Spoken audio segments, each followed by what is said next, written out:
Hey everyone, hope you're well and having a great day. I'm just doing a quick video review on Final Fantasy Distant Worlds. So last night, me and a few friends went off to be able to go and, well, we're lucky enough to go and see Final Fantasy Distant Worlds over at the Royal Albert Hall. Lovely venue, I've been there for many other concerts, mainly Tori Amos actually. But yeah, fantastic venue, great setting, really fantastic night. I don't know if people have been there before or been to an event of the Distance World Tour. It was doing its 10th anniversary of the actual concert tour itself and celebrating the 30 years of Final Fantasy. Now there's also a pop-up shop which will have closed today, but it was open for 3 days in Covent Garden in London, where people were basically being turned away before 10 o'clock because there was too much of a queue for people to be able to get in. It's a craziness. Apparently very good for plushies, if that's your thing, which you might see as my thing a little bit later on. But yeah, the concert itself was really great. The venue, love the Royal Albert Hall. One of my friends is disabled and in a wheelchair, so it was just trying to work out how to kind of get in and around. But what that did mean was that we got seats off to the side, which were actually really, really good. And we turned out to be sitting in the same row of Nobuo and Watsu. So we was on one side of the road, he was on the other, and Ali Roth, the conductor, kind of like shone the spotlight on him to go, he's our special guest. And I was like, oh, he's just there. So trying to contain my fanboy self for the rest of the show was quite difficult.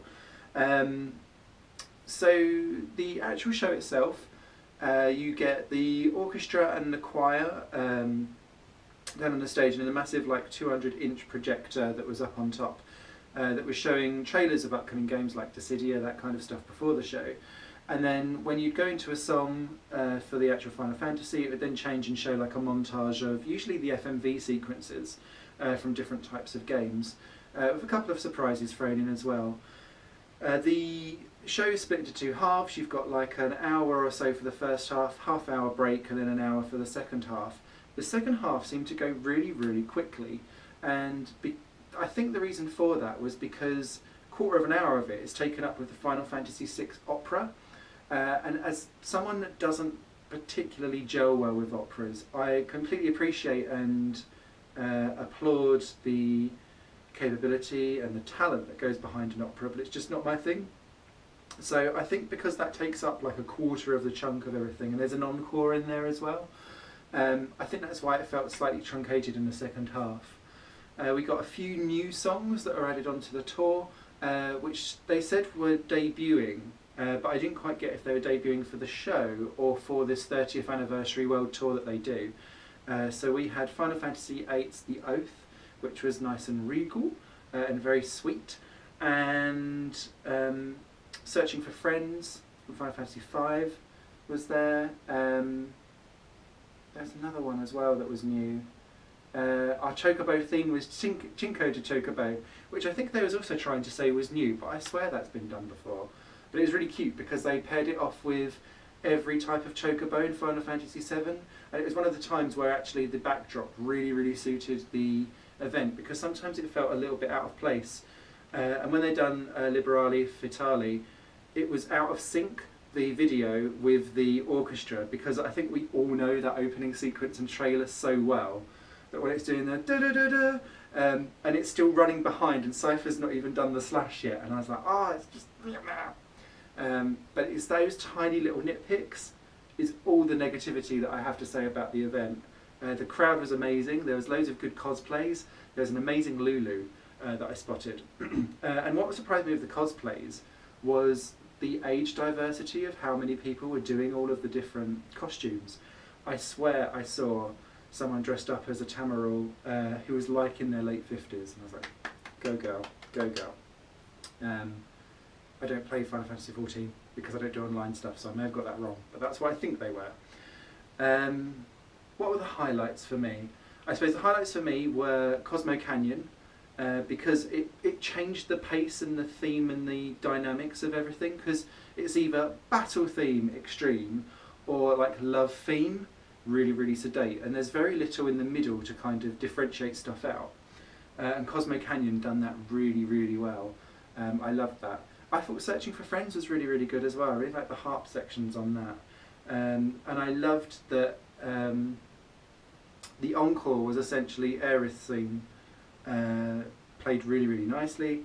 And then One Winged Angel, and they'd invited Noboa up onto the stage, and he was supposed to walk off it again, but he ran to the back of the choir and pitched up in the choir, was busy shouting Sephiroth into the microphones and singing along with the choir, which I thought was really cool.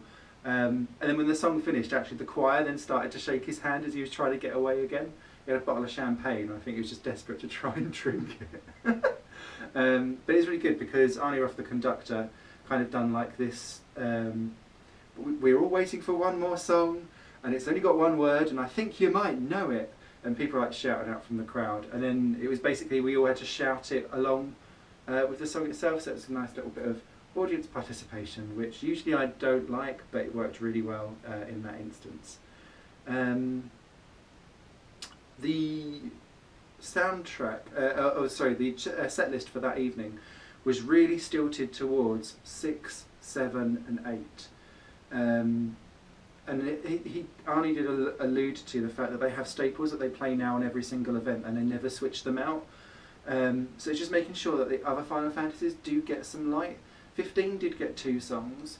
10 had Hymn of the Faith to start off Zanarkand, and apparently Zanarkand is a staple that will always be in the show, and that was absolutely gorgeous. So I think Zanarkand, the Hymn of the Faith and Zanarkand combined, and Cosmo Canyon were my 2 big highlights, because I'd already imported the DVDs from previous concerts, so I think I'd already got a good taster of what was to come. Noticeable absence was Susan Conaway, who done, I think I got used to seeing the DVDs where she does Answers, and it's such a powerhouse song, and it lacked a vocal, and what they'd done with the opera is they had rejigged it slightly to put a narrator in who was so British. Once upon a time. But yeah, as I said before, opera's not really massively my thing. If I do have one minor complaint, it's around the merchandise, which sadly I did splash out. And let me grab from here. And apologies, this is going to sound terrible on my GoPro because I've not been able to set up my camera. So, I've already bought all of the Final Fantasy Final Fantasy CD soundtracks and piano collections and arrangements and stuff like that, and they were all priced at between £25 to £35 per soundtrack depending on what you'd got. And I was like, nope, no one buy them, I will rip them for you, don't tell anyone. But I love me a plushie, and it cost £40. And I will justify it until the cows come home, but it really shouldn't be justified. It is well overpriced for what it is. But it's the 30th edition Moogle. So let me just come in close. You don't get a view on the GoPro, but hopefully that kind of works. So Final Fantasy 30th birthday, all looking very cute. And it's like a sweet shop version of a Moogle. Moogle's over Chocobos for me personally. It just got Final Fantasy 30th anniversary plush Moogle. They did have a Chocobo version of this as well, but Moogles weren't getting the love, so yay for that. So that will go with my collection of the Chocobo and the White Mage and Dark Mage Chocobos and my Moogle that I've already got. So that brings my plushies up to a total of 4. Which really, for a 33-year-old man, is probably 4 too many, but I don't care. So, that will go there. And the merch generally was expensive, but also a bit like weirdly directioned. So, my mate Mike got a tote bag and a programme at £5 and £25 a piece. And then they had t-shirts, but this is massive generalisation. Us gamers do like to have a little bit of moobage and a little bit of belly, and they all stopped their sizes at XL. And I did think this. So when I went to the merch stand, I went, do you have any clothes for fat people? And the woman was like, She went, XL? I was like, nah. So I went back to my mates, I was like, there's nothing that will fit us. We're fine. So yes, know your audience, Final Fantasy. We don't go outside, the graphics are shit. And that's really my only complaint. Everything else is absolutely perfect. Thoroughly recommend it if you've never been to those kind of experiences before. And yeah, big thumbsy up. There is no pictures, there is no recordings of the show because they were really hot on clamping down anyone recording anything during the show, which is fair enough. And no flash photography or anything like that. So yeah, sorry you've just got me chatting at you for it, but yeah, if you've never been, do it. So thank you very much for watching. You guys will take care, and stay tuned here on High Plane Games for more khaki chat.